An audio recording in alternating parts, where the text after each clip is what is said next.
This is our Rival Fantasy Waivers episode. I am Neil Maligno. I appreciate you guys for joining me as always. I aim to keep these episodes quick hitting, covering only 2 players at each position. Waivers are obviously very dependent on your league size and settings, so I try to give a decent range of average league to deeper league recommendations for waivers. If you want longer or interactive content, then please go ahead and subscribe to the channel. Catch our weekly live episodes, including our Sunday Start Sit episode, which is a live stream that kicks off at 11:30 a.m. I like to hold myself accountable and be transparent at all times. So quickly, these are last week's waiver recommendations and how they performed. At quarterback, Sam Howell, 4 interceptions, 0 touchdowns versus the Bills. Not a good one. Baker Mayfield didn't throw 4 interceptions like Howell. Also didn't really have a really great game. I still believe in both of these guys rest of the season. Some of the options I give you today at quarterback will be more streaming options. Those two I still believe in as good players to have on your bench or a 2 QB league, super flex, whatever the case may be. At running back, Jerome Ford, he was running back number 7 in PPR. He scored 2 touchdowns, so that was a good success there. Zach Moss, also, he was running back number 5 in PPR, went for over 140 total yards and a touchdown. So both successes at running back last week. At wide receiver, Tutu Atwell finished as a top 20 wide receiver in PPR scoring. He had 4 receptions, 70-plus yards, and a touchdown, so that was a nice one. Josh Reynolds didn't even get a target. I know he was injured, but he was active. Shouldn't have happened. What a letdown. Hunter Henry at tight end, 2 receptions, 40 yards. He didn't get the tight end touchdown for the Patriots. They did have one. It wasn't him. Would have been a better, bigger game for him if he would have had that, of course. And then Sam Laporta, number 1 tight end in week 3, 8 receptions, 84 yards, 1 touchdown. The rookie's crushing it. That was a great recommendation. Again, some hits, some misses. That's how it's always going to be, especially when we're talking about waivers, guys who are free agents. I mean, they're out there for a reason. If you have a league with a deep bench, some of these guys aren't available anyway, but if you're in an average size league, one of the smaller leagues, then these kind of guys are available. And so hopefully we get more hits and misses. Let's go ahead and jump into week 4 waiver recommendations. At quarterback, we have Jameis Winston. He's filling in while Derek Carr is out with an injury. The same reason you would like Derek Carr is the same reasons why you would want Jameis Winston. He has good weapons on offense, a team that'll have to score to stay in games if they want to win. You know I love storylines. Winston will have some extra motivation, in my opinion, versus a team who drafted him. So again, this is a good streaming option. Obviously, you cannot use him all season. Number 2 quarterback on waivers, Andy Dalton for me. Number 7 quarterback last week, filling in for Bryce Young. He had over 300 passing yards and 2 touchdowns. For context, Bryce Young, the rookie, hasn't thrown for even 200 yards in the first 2 games of the season. Each game, not total. Dalton will be facing the Vikings this week, so that's a good sign. If Bryce is out, he has a pretty decent matchup.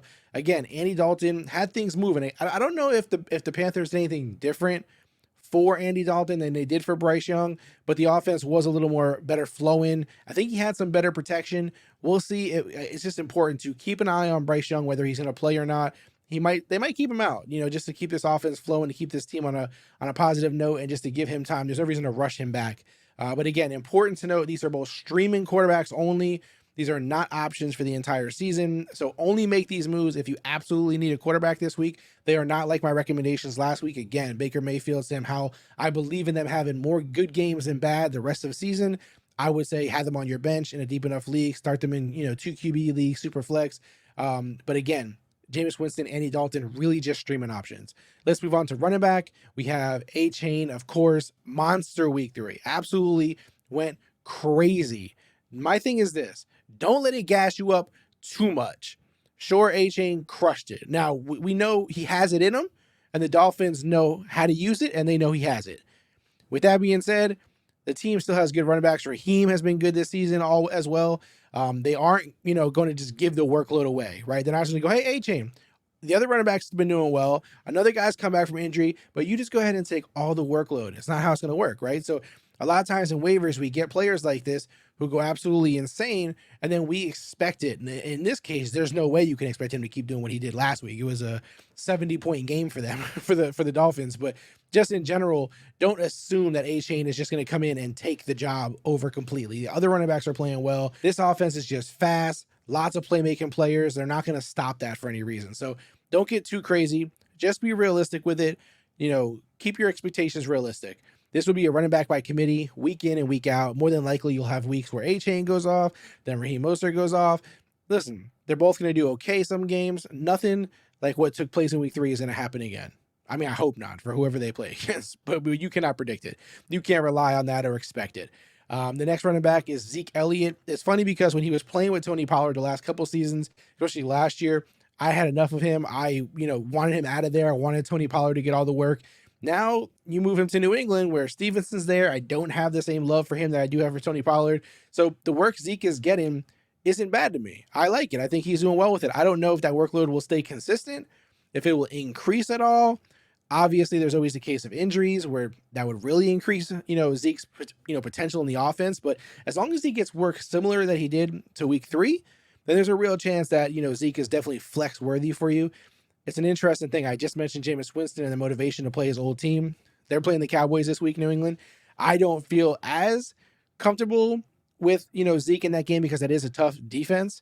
So I don't know if that's enough for me to say, hey, this storyline is strong enough for me to get him straight into the lineup. But I think if you're in a bad spot, he's not a horrible flex play for you. So again, those are my 2 running backs for this week on waivers. Next is wide receiver. We got some interesting names here. The first one is Josh Palmer, Chargers wide receiver. He jumped straight onto the waiver list as soon as we got word that Mike Williams was going to be out for the season. Palmer did well last season when he got an increased workload. So this season, we already know what he's capable of in terms of holding down the wide receiver 2 job.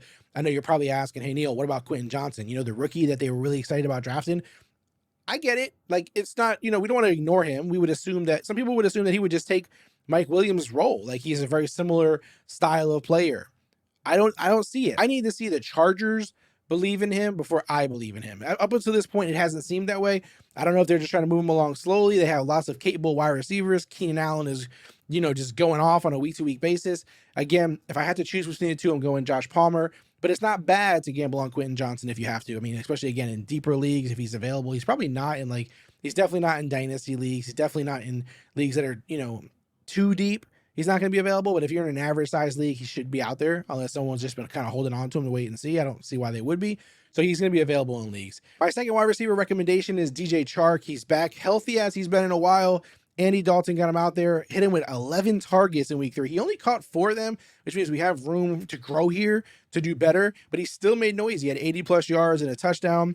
Panthers, again, like I said earlier, when I was talking about Andy Dalton, they are playing a weak Vikings defense in week 4. So Chark is a decent option for a flex, especially if Andy starts again while Bryce recovers from the injury.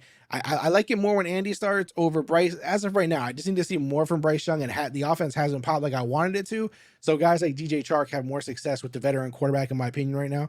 Again, he looked good. He was making some plays out there. So this is an interesting choice for you guys. And you're kind of getting the vibe here, right? Like, if you have Zeke Elliott, DJ Chark, Palmer, these are guys who are all going to be in that flex conversation where I expect on Sunday morning at 11:30 when we go live streaming, there's going to be a lot of sit-start advice questions that are coming in asking, who do I start? I got Elliott or Chark or Palmer. I expect to see a lot of those. And it makes sense. This is the kind of situation that we're in right now. At tight end, Donald Parham Jr., similar to my recommendation of Palmer over Johnson. I know people are probably like, what about Everett? What about Gerald Everett, Neil? Certainly, Mike Williams goes out. You would think Everett would get more attention. Sure. I mean, that's totally logical. He'll get more targets. My thing for me is Parham has 7 targets on the season and 3 of them are touchdowns. 7 targets on the season, 3 of them are touchdowns. He 100% is touchdown dependent. I'm not denying that. But at this point, as bad as tight end can be when streaming, I'm not telling you to bench your studs. I'm not telling you to bench really good players who maybe are just a little underperforming that haven't, hit what you want them to. But when you're straight up streaming tight ends, I'll take the guy who's more likely to get the red zone and goal line targets and he converts them at a decent clip over someone who just gets more targets but hasn't scored yet, isn't finding the end zone, isn't doing the things that I really need. If you're going to get a bunch of targets, I'm going to need tons of yards, the opportunity for touchdowns. But when Parham is taking them all, I'll take that guy more times than not. So he is boom or bust, no doubt about it. But I like the opportunity there at tight end to go for those kind of points because, again, they're really touchdown dependent kind of at tight end unless you got a guy who's getting tons of targets, tons of receptions, and decent amounts of yards. The other one I have here is Taysom Hill. He's not exactly your standard tight end, but of course we all know he's designated as one in a lot of leagues, tight end and quarterback depending on the site, but typically tight end, right? In fantasy football, he's an interesting weapon, especially when the team loses the starting quarterback in Derek Carr. Taysom Hill, for me, he's very inconsistent, kind of boomer bust as well. Not even kind of. He is very boomer bust, just like Donald Parham. It's hard to find the right weeks to start him. However, when you lose a Derek Carr, when you lose the starting quarterback and it changes the game plan, I believe there's more chances for him to take snaps at quarterback. Not that he's going to be the starting quarterback. More than likely, that's Jameis Winston, as I mentioned earlier. But he's going to get more involved in the passing and running game. They just have to try to cook different things up because Carr's out. So similar to Parham, very boomer bust. But when streaming tight ends, most of them are. That is it for today's waiver episode. Like I said, I keep them short and sweet. If you want longer content, please subscribe to the channel, catch the longer content when we post it, or more importantly, catch the live streams. We have one dedicated every Sunday morning at 11:30 for you guys to get your start and sit questions in there. I highly suggest you get in there early or as early as you can because last week was super packed, tons of questions, and I want to be able to get to as many as possible. We were really pressed for time and we wanted to get all the questions in. So just try to get there as early as possible. Stick through the whole show because eventually we're going to get to your question. I promise you there will not be an episode where you ask a question and we don't get to it unless things get completely out of hand. So again, subscribe to the channel, turn on your notifications, share it with a friend. That's the biggest thing you can do to help us as well. Share it out there, whether it's on Twitter, Instagram, TikTok, wherever you feel. We really appreciate the support from the Rival Fantasy community. And don't forget, visit rivalfantasy.com or download the Rival Fantasy Sports app on your phone, Android, iPhone, doesn't matter. Get on there. You can play fantasy bingo, fantasy challenges. You're probably wondering what those are. Get on there and check it out. It's a lot of fun. Or you can actually do season-long leagues on Rival Fantasy as well. I know you're thinking, but we're already in week 4, Neil. We're looking at waivers for week 4. I get it. But just in case you've had a rough start to the season in some of your leagues, you want to start a new one, we actually have leagues open till week 6 that you can create leagues. So get on there, create a league if you haven't already. Check out the site. Use Rival Fantasy Challenges and Rival Fantasy Bingo.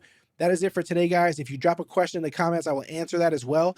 Do me a favor, if you ask a question in the comments, notate whether you want that for the live show or if you just want me to answer it now, I can do it in the comments. I don't want to, sometimes I save them for the live show, expecting you guys to watch and then you miss it. So in case that happens, I can answer it in the comments. Just specify what you prefer. That is it for me today, guys. I am Neil. This is Rival Fantasy Sports, and we are out.